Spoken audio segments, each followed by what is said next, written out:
Phoenix Audio presents Kiss and Makeup, written and read by Gene Simmons.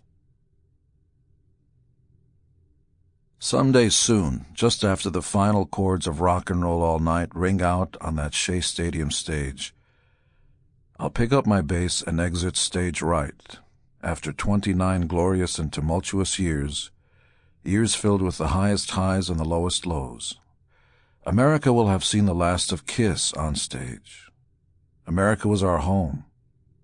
These were our people, and playing the final shows will be bittersweet, to say the least. 30 years before, there was no Kiss.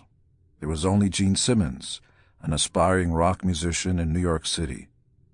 10 years before that, there was no Gene Simmons, only Gene Klein, a Jewish kid who lived in Queens with a single mother, and 10 years before that, there wasn't even a Gene Klein, only Chaim Witz, a poor boy growing up in Haifa, Israel.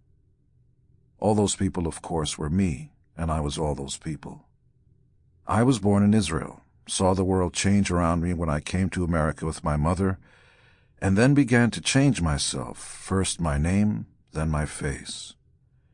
When I picked up a bass, it was a kind of transformation. When I put on face paint, it was a kind of transformation. And when I took the stage, it was the most profound transformation of them all. In the process, I managed to help steer Kiss to the pinnacle of rock and roll.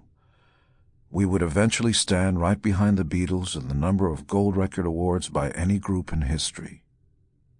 As I sit here now reading the book, Kiss is the #1 American Gold Record Award champion of all time.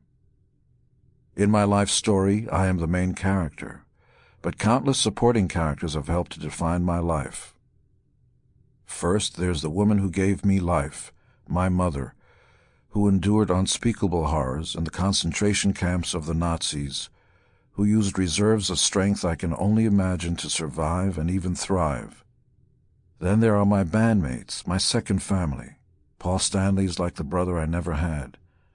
And Ace Frehley, Peter Criss, Eric Carr, Eric Singer, Bruce Kulick, and others helped me to create and sustain Kiss, and in some cases did their best to undo what Paul and I had created and sustained. And last but not least, last and probably most, there is lovely, incomparable Shannon Tweed, and the 2 children of whom we are the proudest parents imaginable, Nicholas and Sophie. When I sat down to write my life story, I thought about it in terms of the books I had. Sample complete. Ready to continue?